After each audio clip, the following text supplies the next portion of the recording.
the August 25th edition of the PFF forecast. We have an exquisite show today because we've got some news to talk about. We've got Sony Michel on the move.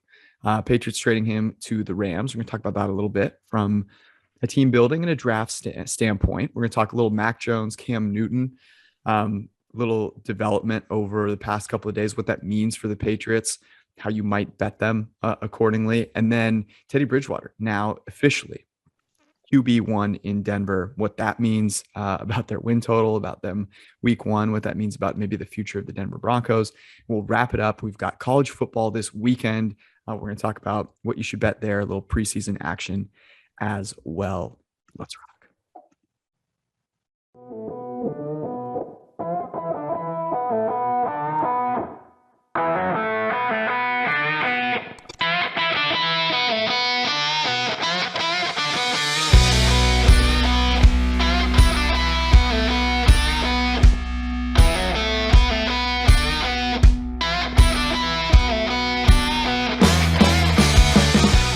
So I have to start off with this because I've given you some flack over our time together. You know, oh, you showed up a little disheveled, or you're not putting on the collared shirt for me.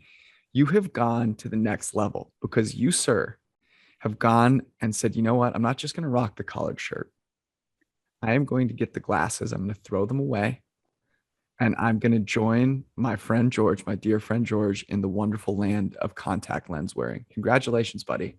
Rejoin. Yesterday was so not only, this is funny. So yesterday I took a bike ride and I wore sunglasses because I could wear them. Yeah, I'm too I'm of course not the kind of guy to get prescription sunglasses. You know this. Or transition lenses, right? yeah, I'm barely wearing glasses at this point.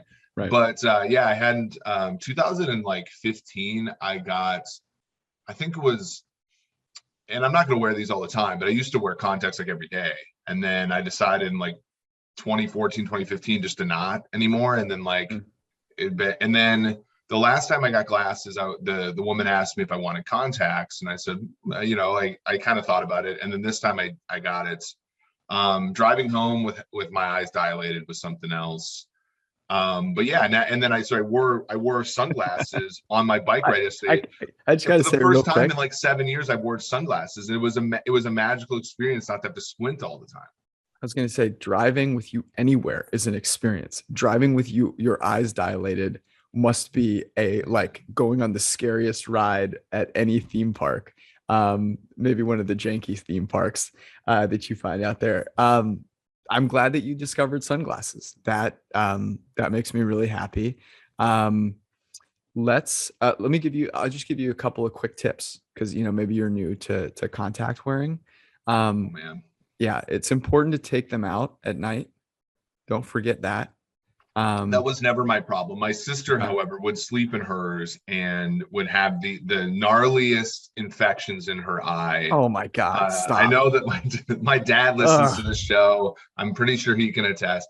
I will say this is again, now that I'm grown up and I have I think an adult understanding of risk. My parents offered to pay for LASIK after I graduated from college. And I went through the whole shebang. I wore my glasses for 2 weeks. I got the puffs in the eyes, all this stuff. I chickened out. And my dad was one of the first people, I think, to ever get LASIK in 99 or 2000 or something, has done wonderful with it. But I will say my PhD advisor did have a failed LASIK. And I think he's somewhat blind in one eye. And of course, dumb me, way back before, we had skin in the game all the time. I was sort of I've chickened out because of the risk was non-zero, even though the risk is basically zero. Those individual experiences are certainly not trivial. But I wish I would have got LASIK. That's what I'm saying. I wish I would have gotten it. And I'm glad. Yeah, I wish I would have taken free money as well. That would have been fantastic. I had one other thing to say, which was, that was this. Don't if you're trying to make a flight. This is a little tip here. Trying to make a flight on time, don't take one of the big bottles of contact solution with you through TSA. They insist on testing it every freaking time. Okay. let's go to some football here. So wake up this morning to a little gift. A little gift here. I'm in California right now, and joining me in California is going to be former Patriots first round pick, running back Sony Michel, or as you call him, what'd you call him? Panasonic, Michelle. Worst joke ever. Sorry. They traded into the Rams for a late round conditional draft pick. I believe it's a fifth or a sixth. No, it's a fifth and a sixth. Fifth and a sixth. I'm sorry, I'm reading that wrong. A fifth and a sixth. Amazing return on investment for a first round running back. The Rams also a terrible thing to trade for this player, right? Because of a fifth and a sixth, the way that the curve goes, like they're basically saying that they're trading the comp pick that they're going to get for John Johnson, which is roughly going to be a fourth, for Sony Michel, and they're saying it like proudly, as if this is something to be like. And I know there's been a lot of ink spilled on the Rams this offseason, trying to make them look smart. And like this one, I think I would have put the pen back in the glass, because like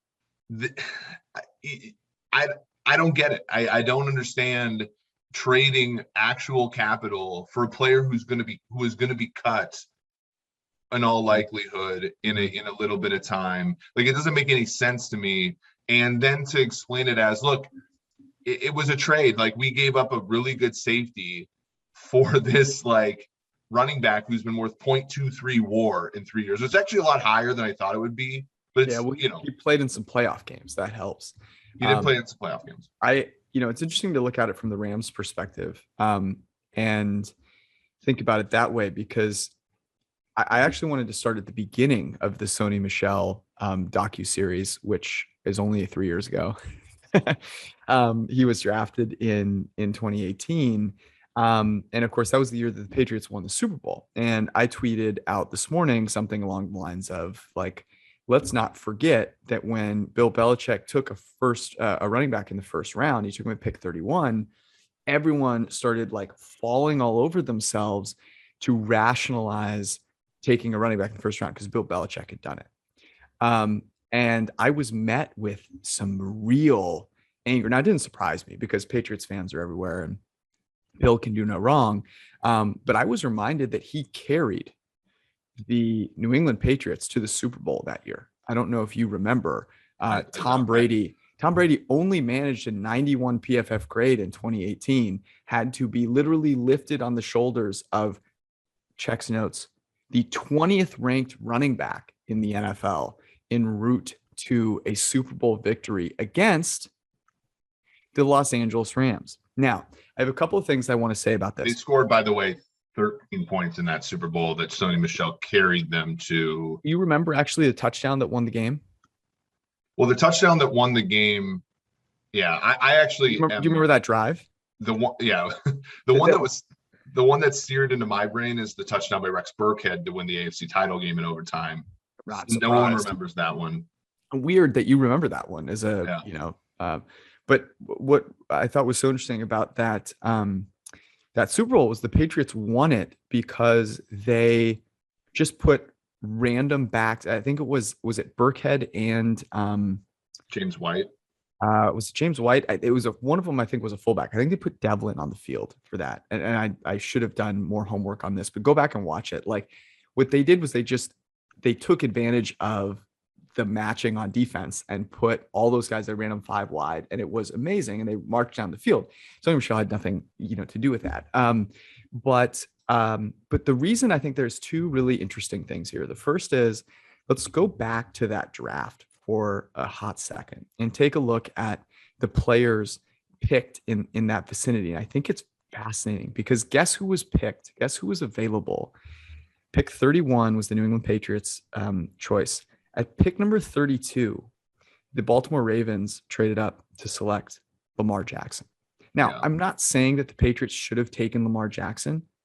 I don't know that would have been a terrible pick by them. That would have been one hell of a fascinating thing for the Patriots to have taken. But it underscores the point, Eric, that there is value to be had in the first round, and it is not to be had at running back. You march a couple of picks past Sony Michel. You have Austin Corbett, offensive tackle, Will Hernandez, guard. Those were selected by the Browns and the Giants. The Browns then took Nick Chubb, Sony Michel's teammate, who actually has been the most valuable running back from that draft class. Darius Leonard was then selected at pick 36. The Colts then took Braden Smith. The Bucs then took Ronald Jones.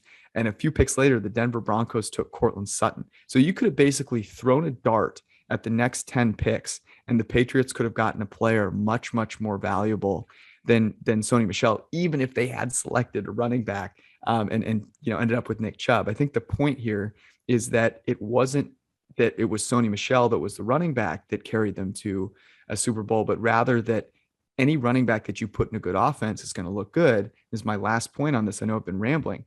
The team they faced in that Super Bowl is the Los Angeles Rams. The Los Angeles Rams' most efficient running back that year was CJ Anderson off the couch. Yeah. I mean, whew. That was my rant. Yeah. I mean, okay. So I agree. And like the thing that makes this even more sad is the Baltimore Ravens, who had manipulated. Remember that draft? It was our first draft show together, and it was the Packers absolutely like donkey punched the league with trades and ended up with Jair Alexander and an extra first-round pick because the New Orleans Saints couldn't help themselves and needed Marcus Davenport.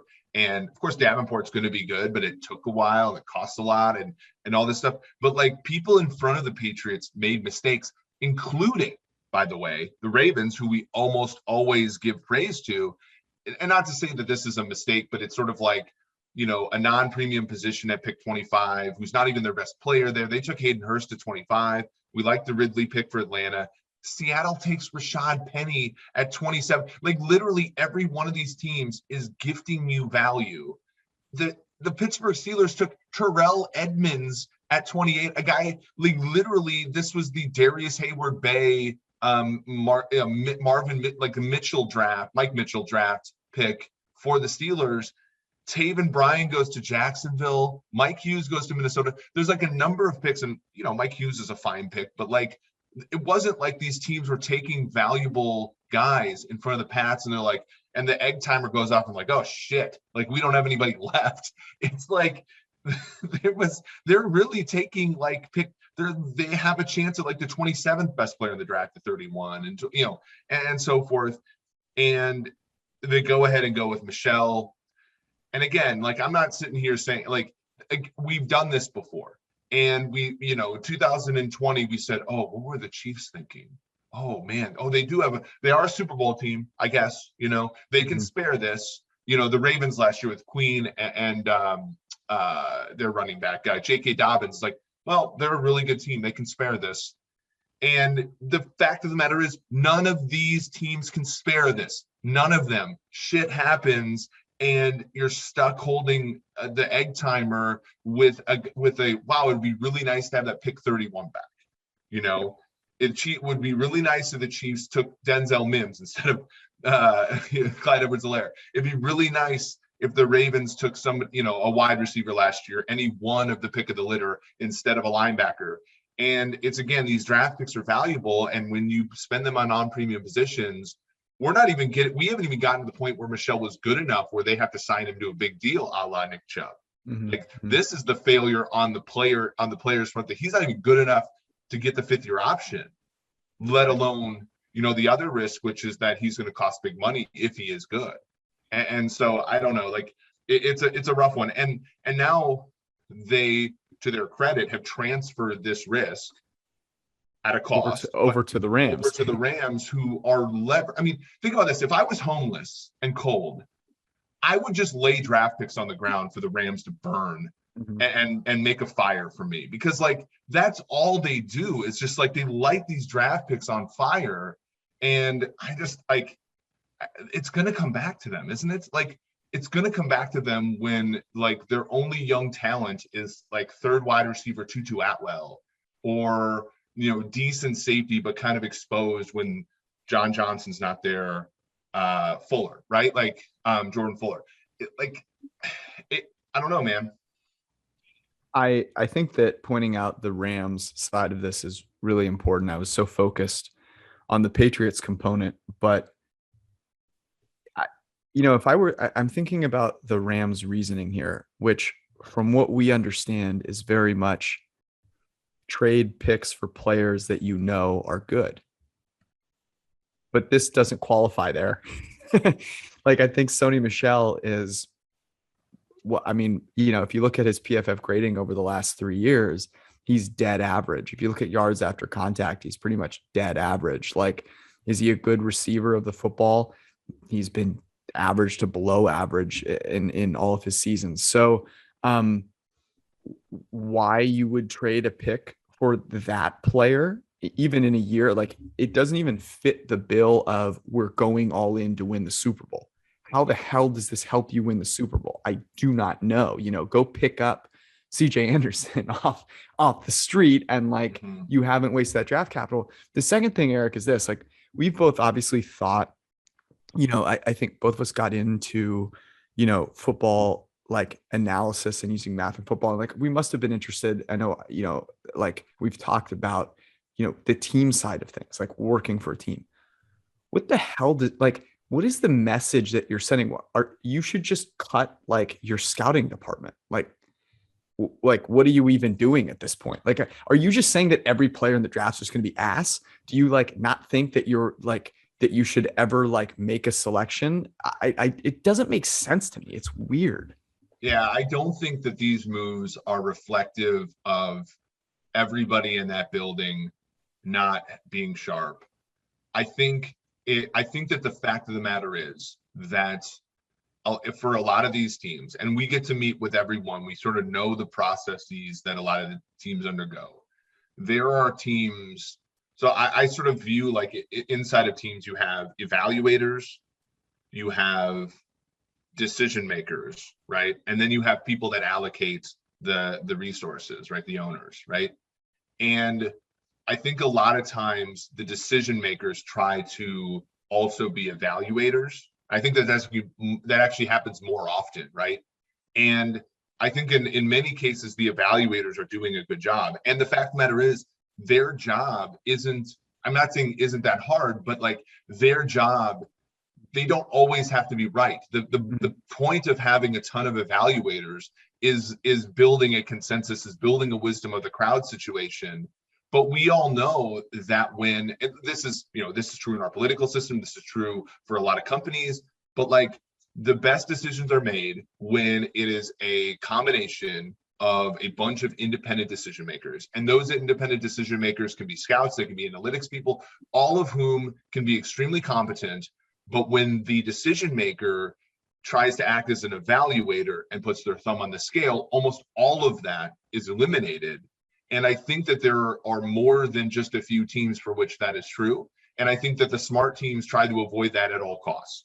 And to me, that's what we're seeing here. Like, I don't think that these decisions that the Rams have made are necessarily a reflection on any evaluators in the building, or even some decision makers in the building who are just being overridden. I think that this is I think that these moves are sort of a small number of individuals acting in desperation. Yeah, I think that I think it's fair, and it's interesting to speculate on. I'm sure there's a lot of different ways to like, kind of hypothesize about that. Before we move further on, if you want to read more or dig into more about any of this stuff, head to pff.com.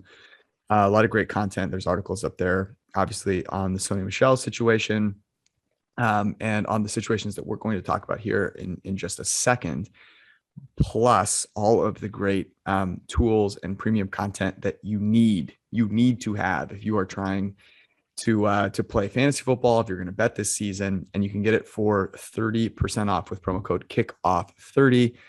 Here are a few of the things that I use personally most often. I have been leveraging all of the great fantasy content: Nathan Yonke, Ian Hartitz, Dwayne McFarland, who just joined us.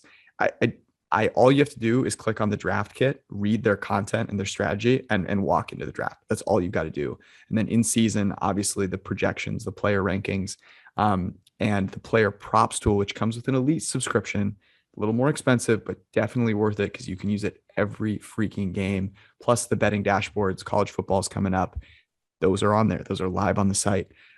So it can be all yours for as low as just $7 with promo code KICKOFF30 when you go get a PFF subscription at pff.com. Also, Fantrax rhymes with anthrax. Not as deadly. No, deadly for your competition. Let's just say that. Silent, but deadly for your competition. They need to hire you, by the way. It's the best place to host your fantasy leagues. They have all of this customization.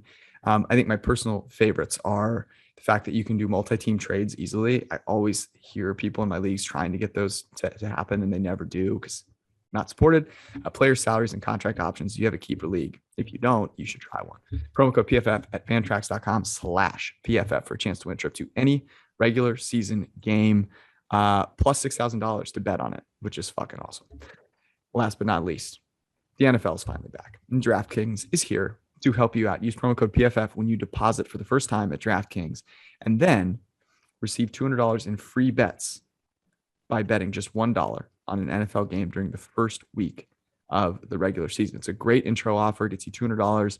We'll have all of the betting content that you could possibly want on pff.com to help you get this $200 of free bets put in the right place. Plus, they have a ton of promotional odds, same game parlays, which are cool because there's a lot of correlated stuff there. So head to DraftKings Sportsbook right now. Use promo code PFF when you sign up. Get those $200 worth of free bets. It's for a limited time. It's for first-time depositors. Official sportsbook and betting partner of the NFL is what DraftKings is. So why would you go anywhere else? You must be 21 or older. New Jersey, Indiana, Pennsylvania only. New customers are eligible. Restrictions apply. See DraftKings.com/sportsbook for details. If you have a gambling problem, call 1-800-GAMBLER or in Indiana, 1-800-9-WITH-IT. I, for one, speaking of DraftKings, extremely excited about this weekend's very small 3-game college DFS slate. If you are new to college DFS, this is a great way to get started because the problem is small. You only have to study 6 teams, etc. And it's not available in every state, but neither is sports betting. So that is a fun way if you don't want to bet on the games this weekend because the numbers are pounded into place at this point. That is a fun one. You get to watch the Hawaii Rainbow Warriors face our UCLA Bruins. We'll get to college here in just a second. Let's do a little Mac Jones, Cam Newton stuff here. Doug Kidd, by the way, if you want to dig into the situation, go to pff.com. Doug Kidd just published a piece on Mac Jones and the Cam Newton competition. He's been at Patriots camp for a while. He's our newest NFL reporter, one of our new NFL reporters, but he used to cover the Patriots beat. So he has a keen eye on this. He called this out actually a couple of weeks ago that this was really a competition, and Mac Jones has done nothing but earn the best PFF grade in the preseason for whatever the hell that is worth. And he has looked quite good as well, I should add. Let's set the table here, though. Right now on DraftKings, Mac Jones to take the Patriots' first snap is yes, plus 225, no is minus 330. Cam Newton had a COVID testing butt fumble, for lack of a better term. And apparently people are frustrated with it. What do you make of what's your biggest takeaway from this situation? Is it Mac Jones related? Is it Cam Newton related? What is it? It to me really, and again, like this is true. Like people say we're not fair. This is true about Lamar. This is true about Kirk Cousins. This is true about Cam Newton. And it's true about any player who does not have the vaccine. I do not understand how, if you've read the protocols and you are in a competition, if you're Josh Allen, you do whatever you want, because if you sit out an indeterminate amount of days, Mitchell Trubisky, as well as he played against the Bears, is not taking your spot, right? In Lamar, it's the same thing for Lamar, although Lamar has a lot to prove this year, given it's a contract year. So it makes it, I think, all the more dumb that he is not vaccinated. For Cam Newton, I don't get it. You had COVID last year. I watched back that Seattle game. He was amazing in that game. Like, I don't understand. Like, he derailed what could have been a pretty good season for him in a bounce back year by contracting a virus. And then, we come back here and we are basically where we were a season ago as far as COVID is concerned. I know we have a vaccine, but we still have as many cases. Not being able to read the fact that they drafted your replacement, you currently are in first place, but giving Mac Jones any sort of daylight is kind of, it could be the end of your starting career in the NFL. Like, I don't get that. And to me, that just shows, I think, kind of a lack of understanding that maybe just I don't want to bet on. And conversely, when I look at Mac Jones, somebody who's like done all the right things, he's been like a great teammate to Cam from what it sounds like. He seems like an affable dude who has, taken on the basically being shitted on the whole draft season. And I don't know, he's kind of a guy I want to root for now. Like, and so, like, why would you put yourself in that situation if you're Cam? Like, that to me is so weird, and I don't get it. I gotta be honest with you. I would bet Mac Jones right now. Do you think Belichick is tolerant of any of this shit? No. The guy wants to win so badly. Here's the other thing. Watched Brady win the Super Bowl. Do you think the guy wants to deal with any of this? Here's the other thing that I think is you highlighted there, but I just got to say it again. Cam Newton is not he's not really an above average quarterback at this point in his career. Like, I don't get it. And there's a lot of things with Cam that, he has a really prominent presence on social media. He puts a lot of time into, his fashion, his superstardom is important to him. But from a football standpoint, his decline, has been okay. Well, his athleticism has declined. He has not improved as a passer, right? We have seen, like, Brady, for example, has continued to improve and work on, the way that he throws the football. His accuracy has only continued to improve. And I'm only comparing them because they were, in the same place. But I don't know. I think that's something that Belichick is looking for, Well, and it's got to be frustrating to see a guy come in, be given an opportunity, and continue. Now, he's played decently in the preseason. The thing is, with Cam Newton, how much does the preseason matter? And really, to me, this situation would outshine any of the good play that he's had in the preseason. He's at an 82 PFF grade. But man, it's like Mac Jones has played better. You picked him in the first round. I don't see any reason right now, even if Cam Newton, let me put it this way. Even if Cam Newton didn't have this mess up, I'd start Mac Jones. So now that this has happened, like, I'm starting Mac Jones. Yeah. Let me bring up a couple things. I agree with you. And the people are like, well, the money's already been spent, so you start the better guy. No, actually, right? If you think both guys are equally good, if Cam goes and balls out, he goes back to the table immediately for more money, right? Mm-hmm. That is a risk. Mac Jones is on cost control for the team for 4 years and then a 5th-year option.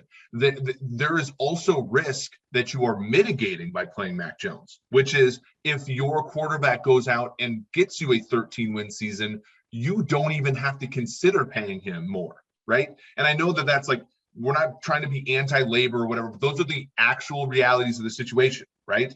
Mm-hmm. So there's an additional risk you forego by playing a rookie versus playing a veteran. And again, that's like, the second thing I wanted to bring up was look at the contrast between him and another former number 1 overall pick, Jameis Winston, right? And I don't want to be like pro Jameis here. Yeah, I know of his past and all that kind of stuff, but you're looking at a guy who was also shitted on like all of last year. Mm-hmm. And a guy who's bought into the entire process, including, vaccines and all this kind of stuff, and is basically, and has had to deal with being in a quarterback competition with a guy who frankly sucks at quarterback, right? And has taken the whole thing in stride, has dotted every I and crossed every T, and has eliminated all doubt, in my opinion, to be that starting quarterback. And the contrast between that player and Cam, to me, is highlighting sort of the reason why you start Mac Jones, because to me, it looks like the starting quarterback job in New Orleans means everything to Jameis, and the starting quarterback job in New England weirdly doesn't mean as much to Cam as it probably should.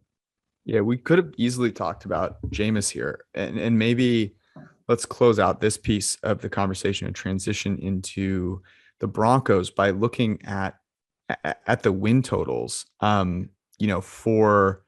these teams, you can go, by the way, to PFF.com. It's been updated with Teddy Bridgewater, our win totals tracker, which tracks all the win totals over the course of time, gives you, if you have a PFF Edge subscription, which you can get for 30% off, gives you all of our simulation results, so that you can check those out along with the current odds on DraftKings. So the Patriots right now, win total is 9.5. The over is plus money, plus 105. I definitely think that they should start Mac Jones. I still think the under is the play there, if you're going to bet it, one way or the other.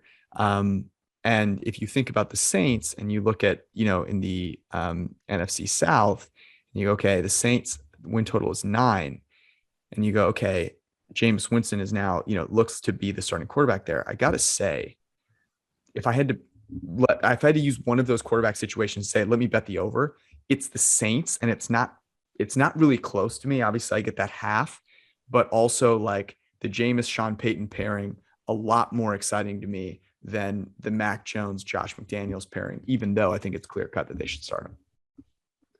Yeah, the thing with the Saints, and I think that there's obviously the risk that if Jameis blows up, that they're going to have to pay him a lot of money. It's not there with Mac Jones. But I think for this particular year, Jameis averaged 8.2 yards per pass attempt in 2019. I know he threw a lot of interceptions, but he's always been a guy that's been in that 7.5 yards per attempt or more range. And until 2019, he threw a lot of interceptions, but not nearly as much as he did in 2019. Like, there's so much talent there with Jameis that there's an upside factor that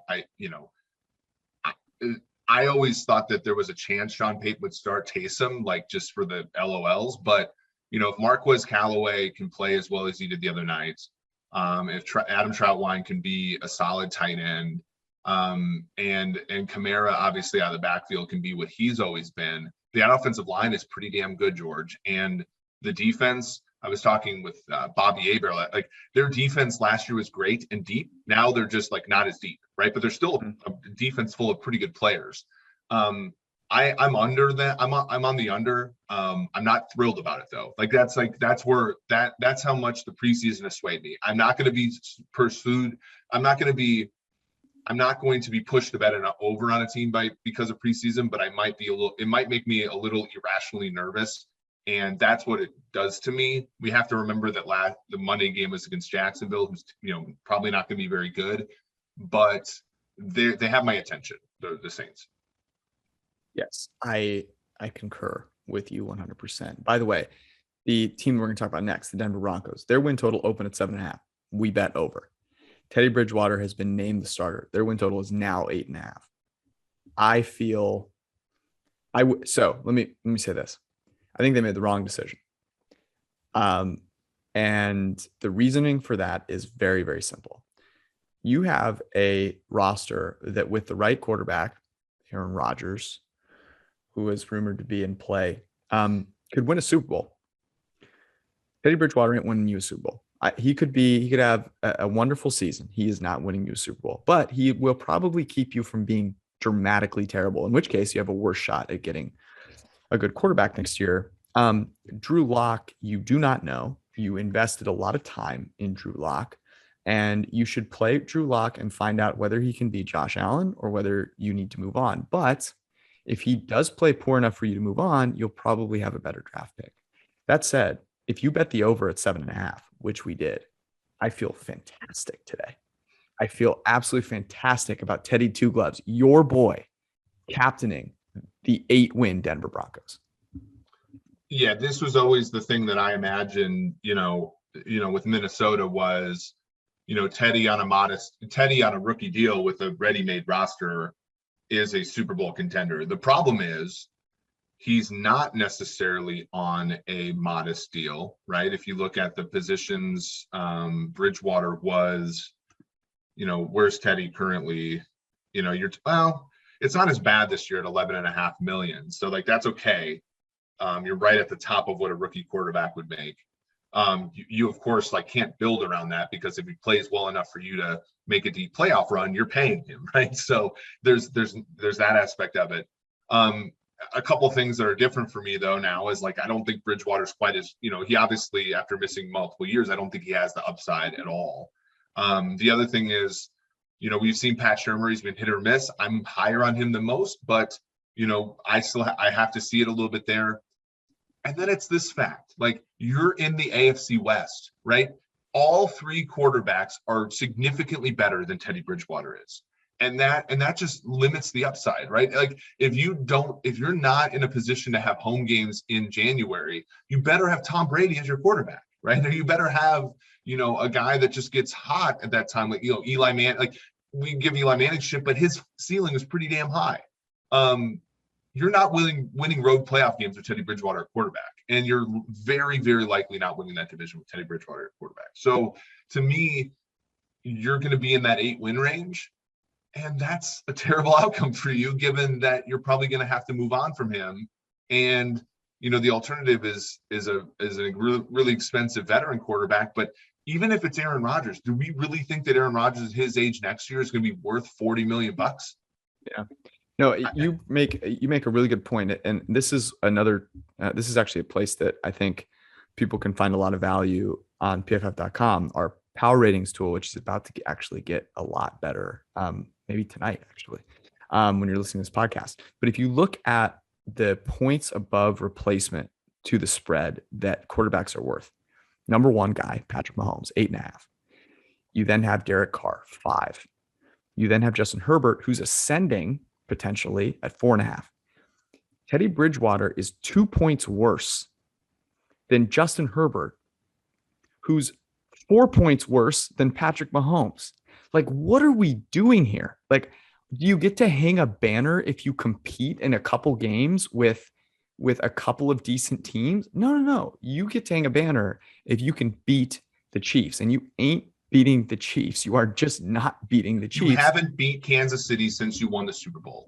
Like, and also, are you that like? This sounds crazy, but I'm over on the Raiders this year. Like I've said that a number of times. Are you even better than the Raiders? And that's such a fascinating way to put it, because on paper, they're better than the Raiders at every fucking position on the field, except, and maybe I'm forgetting, one, okay, running back, sure. Yeah. Sure. But like, they're better than the Raiders across the board, except for quarterback. But that's how important. I mean, you think about it, Derek Carr is worth 2.5 points more than Teddy Bridgewater each time you step out on the field. That's a lot for other players to make up, even players as good as Justin Simmons, Cortland Sutton, Von Miller, Jerry Jeudy. Vic Fangio is a defensive coordinator who's fantastic. It's sad, man. Like people will listen to this and maybe be like, oh, you guys hate the Broncos, or whatever. No, I bet the over on the Broncos. I actually really like the Broncos. Like they're a fun organization. They got a lot of fun young players. Like this is just a very weird decision. What do you think it means? Okay. Let me ask you a question really quick. If you're at pick 9, and let's say you internally have a second round grade on Justin Fields, because this is basically what happened, right? Like we can infer all we want, but the fact is at pick 9, they did not have a high enough grade on Justin Fields to take him, right? We can agree or disagree with all of that, right? But let's assume that that's what their internals say. What do you do? I would take either Mac. I would take Mac Jones. I mean, like that's what I'm saying. Like it's people have a hard time comparing how good a player is to how valuable a player is, and I would go so far as to say this. I don't know what grade they had on Justin Fields. To say it was a second round grade, I think I would have some serious questions about the evaluation process. Yeah. But if you're considering starting Teddy Bridgewater, then you're in the market for a rookie quarterback. That's how that works. And I think Patrick Surtain could be great. I mean, he's looked great so far. But Patrick Surtain being great and you having no quarterback means Patrick Surtain is not winning a Super Bowl with Denver. Because this comes back to my evaluators and decision makers thing, right? I know people who have like a 3rd round grade on Justin Fields. The problem is there is a 0% chance, even if, and I respect this person's opinion, but there's a 0% chance that if I have a healthy collection of evaluators and decision makers, and some of those evaluators are external, like market based, right? Because that's how you end up with Alex Leatherwood at freaking 19, is when you don't consider, right, all the, in my opinion, I think that's where it goes wrong, right? Where it's, if every single person in that building had it, if the average evaluation of Justin Fields in that building meant don't take him at 9, I think you got to scrap the process, right? Like, I think you got to start over. And otherwise, but I can see a situation where like there are dissenting opinions there, but then the decision maker just, thumb on the scale, we're going to take a corner, right? In my opinion, because this again gets back to that discussion, if you don't believe that Justin Fields is worth that pick, there is a 0% chance you take somebody else at that pick. And like, I understand that you can't trade all the time. I understand that not everybody wants to trade, but the freaking Eagles traded up to 11 to take Devontae Smith, 2 picks. There is a market to trade that pick, even if it's not for Fields himself, right? That's what I do, right? Because otherwise you just are, the opportunity cost is so immense to take a corner at 9, especially when you spent the offseason acquiring Kyle Fuller and Ronald Darby to go with an already pretty decent secondary. I tend to agree. I actually agree 100%. Let's close this out with a little college football on the slate this weekend. PFF obviously has you covered there. If you go to pff.com, get yourself a subscription, you'll be able to see all the projections and predictions against the spread, total, money line. You can read some great content. Also, by the way, might be some great player props opportunities coming up. Just saying. College bets that you would advise. Help me out. Help a brother out this weekend. I took this before the number, like, Illinois plus 8.5, I think was something we talked about on the show like months ago. Yes. It's now 7. I still think you want to take Illinois. But if I bet this, I might bet 3.5 first half, because you get underneath a field goal there first half, could get home there. Illinois at home, Nebraska kind of, Nebraska's kind of a dysfunctional. This just feels like a Nebraska shits the bed situation. Yeah, I mean, we're talking about a team that lost to Troy. I'm taking our Fighting Illini at 2-1 on the money line. Yes. Connecticut is getting 27.5 points in large part because against Fresno State, in large part because they didn't play last year. That seems a little high to me. UCLA is laying now 18. It was 17. I think I said UCLA minus 17 on the show a couple weeks ago.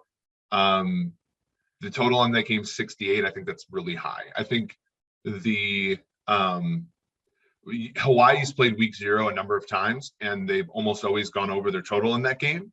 I think there's a humongous difference here, which is this game is being played at 3:30 Eastern on the mainland and not like 10 Eastern in Hawaii, right? So I think the under is probably the right play there. It started at 70.5. We're now at 68. So you might want to grab it quickly, but under is to me the play. Before it crosses that, it crossed that the key number of 69. 69. UTEP, New Mexico State, it's anywhere from 10.5 to 9.5. I don't think UTEP's good enough to be laying that many points, but New Mexico State, weirdly, is the one team in FBS that played games in the spring against FCS opponents. And then there's a weird one. This is not on PFF Green Line, but it is Southern Utah as an FCS team is getting 22, 21, depending on where you look. If you can find San Jose State laying 21, that is a big favorite. I would advise that. You're all set. You're good to go. We've got preseason games as well this weekend. We continued the teasers with the dogs and the unders. And it has been great. And even on Monday night, where we needed CJ Beathard to get us through with the underdog and under teaser. I think it teased out to, what was it? It was 10 and 46. 10 and 46. Yeah. So Trevor Lawrence, dead to me. Gardner Minshew, dead to me. CJ Beathard, thank God. Great teaser, by the way, because it did not cover the under, right? It covered the teased under, but not the actual under. Beathard actually covered the full game spread of +4, but not the under there. So that was a good teaser. Talk about a sweat, by the way. So enjoy that. Make sure you get over to PFF, use promo code kickoff30. We will see you, by the way, on Sunday. We're back at it. We are in studio late night after Sunday Night Football, Falcons, Browns. Buddy, I am excited. Let's go. Peace out. Love y'all.